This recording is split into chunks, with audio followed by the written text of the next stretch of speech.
آج کے شو میں ایران کے معاملے میں تیزی سے پیش رفت.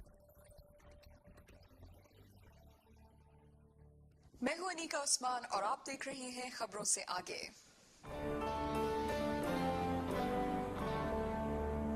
ایران کے ایٹمی معاملے میں تیزی سے پیش رفت ہو رہی ہے.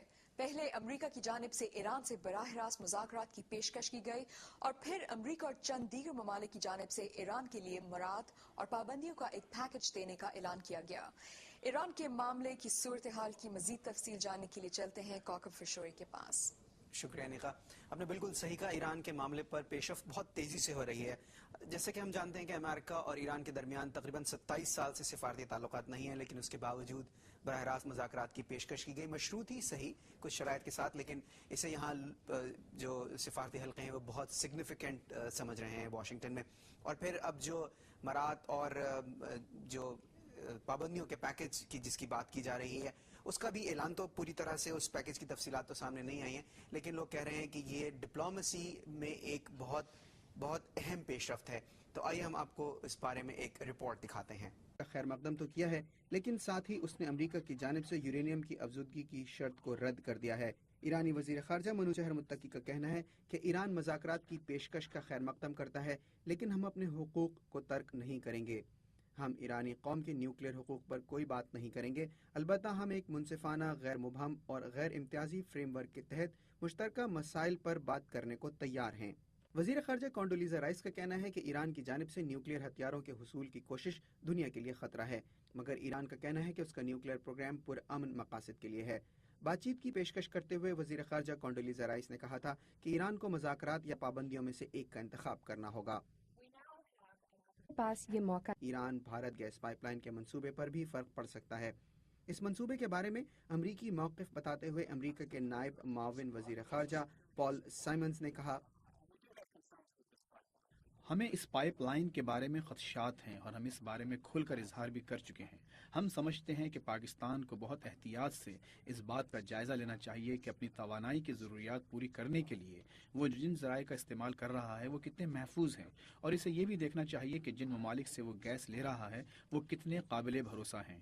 ایران پر اقتصادی پابندیوں کے نتیجے میں پاکستان کے توانائی کے ذرائع پر ممکنہ اثرات کے حوالے سے پال سائمنز نے کہا،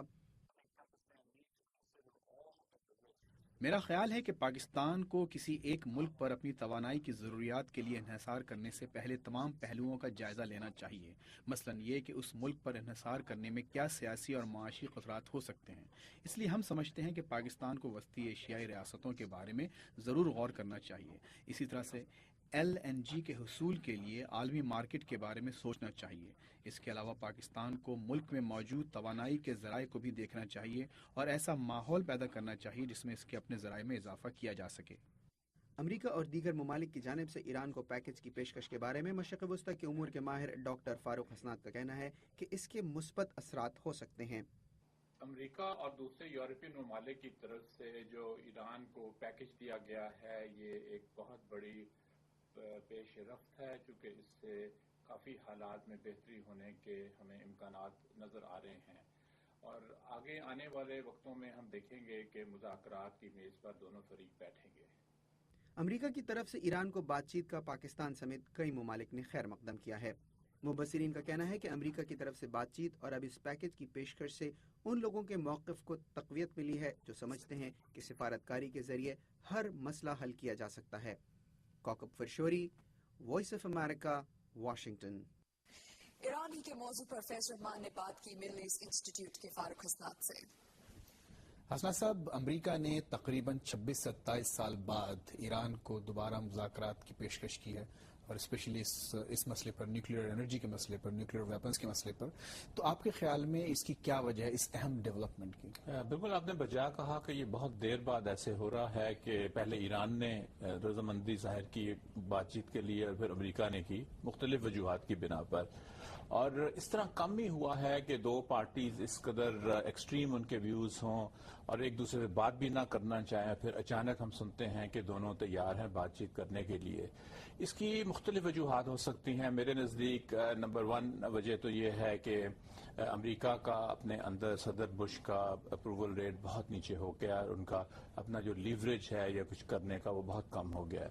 دوسری ہم بات دیکھتے ہیں خطے میں کیا ڈیولپمنٹس ہو رہی ہیں. خطے میں عراق پہ صحیح طرح قابو نہیں پایا جا رہا ہے امریکہ کی فوجوں سے، اور پھر افغانستان میں بھی ابھی اور زیادہ وہاں پہ ہنگامے شروع ہو گئے ہیں. حسن صاحب، آپ نے ایک بات کی کہ صدر بش کی جو پاپولیرٹی یا مقبولیت میں جو کمی آئی ہے تو اس سے بھی اس کا کچھ کنیکشن ہو سکتا ہے، لیکن آپ کے خیال میں اس فیصلے سے ان کی مقبولیت میں کچھ اور کمی نہیں آ سکتی؟ کیونکہ ایران کا جو معاملہ ہے میرے خیال ہے امریکی عوام خاصے حد تک اس پر تشویش رکھتے ہیں اس معاملے پر.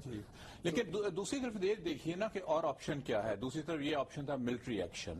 اگر وہ ملٹری ایکشن کیا جاتا ہے یا پہلے اسے سینکشنز آتی ہیں، وہ بھی کنفرنٹریشن ایکشن ہے، تو اس سے دنیا میں کشیدگی اور بڑھتی ہے. تو کیا اس کے لیے امریکی عوام تیار ہیں کہ وہ ایسے صدر کے پیچھے لگیں یا اس کو سپورٹ کریں جس کی وجہ سے آگے عراق میں اتنی کامیابیاں نہیں ہوئیں؟ تو اس پس منظر میں میں نے بات کی تھی.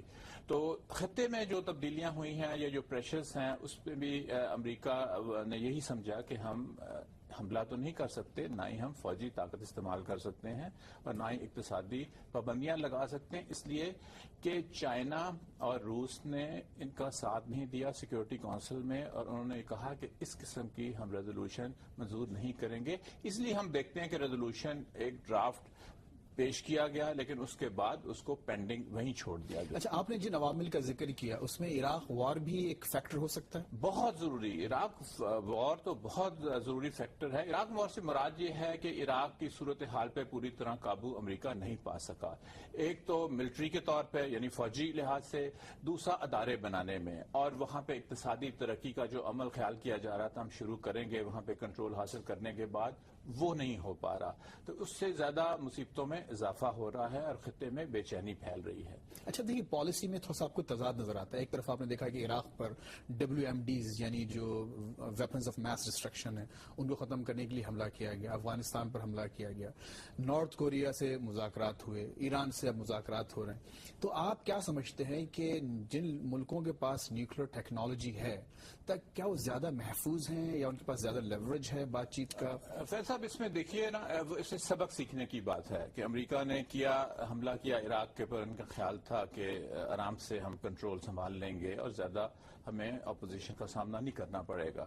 افغانستان میں بھی یہی ہوا. تو اب ہم دیکھتے ہیں کہ اس سے سبق سیکھ کر یہ سبق سیکھا ہے کہ اگر ایران کے اوپر حملہ کیا یا پابندیاں لگائیں اور ٹینشن کو اور بڑھایا تو پھر اس کو سنبھالنا بھی تو ہے. تو سنبھالنے میں کیا ہماری اب اتنی قوت ہے اور اتنا ہمارے پاس انٹرنیشنل سپورٹ ہے خطے میں ممالک کی، خاص طور پر اس سلسلے میں ایک بات کہنا میں کہوں گا کہ حال ہی میں پاکستان نے کہا ہمیں ایران کے نیوکلیئر پروگرام سے کوئی خطرہ نہیں.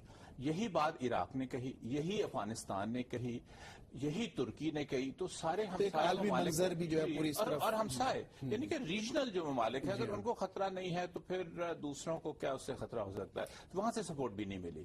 اچھا، اب یہ بتائیں جو اس میں جو ایک انہوں نے انسینٹو پیکج کا اناؤنسمنٹ کیا اور جو 6 ممالک نے ویانا میں، اچھا اس سے پہلے ایران نے بالکل فلیٹلی ریفیوز کر دیا، رد کر دی ان کی تجویز مذاکرات کی، کہا کہ ہم بات کریں گے لیکن اس مسئلے پہ بات نہیں کریں گے. تو اب اس کا کیا حل ہو سکتا ہے؟ ایک طرف تو ٹوٹل ریفیوزل، ٹوٹل ریجیکشن، دوسری طرف سے انسینٹو سامنے آ رہے ہیں. تو آپ صورتحال کیا دیکھتے ہیں؟ وہ اسی طرح ہوتا ہے. مذاکرات سے پہلے دونوں پارٹیز اپنی اپنی پوزیشن بتاتی ہیں اور پھر جب مذاکرات کی میز پر بیٹھتے ہیں تو وہاں پہ پھر کنسیشنز شروع ہوتے ہیں، کچھ لو اور کچھ دو کی پالیسی کے اوپر، اور اسی کو مذاکرات ہم کہتے ہیں. کوئی بھی پارٹی اپنا کنسیشنز دینے کو تیار نہیں ہوتی مذاکرات سے پہلے. تو یہ جو ہم دیکھ رہے ہیں، لیکن اس میں جو بڑی بات یہ ہے کہ دونوں فریق تیار ہو گئے ہیں ایک دوسرے کے ساتھ مذاکرات کی میز پر بیٹھنے کے لیے. آپ یہ بتائیں گے کہ کیا انسینٹیوز کیا دیے گئے ہیں اس میں؟ انسینٹیو ان کے ایک تو یہ ہے کہ نیوکلیئر آپ کو اگر چاہیے فیول تو وہ رشیا کے نیوکلیئر ریئیکٹرز بنائیں گے اور 5 سال کے لیے وہ آپ کے لیے کافی ہوں گے، ریزروز میں ہوں گے.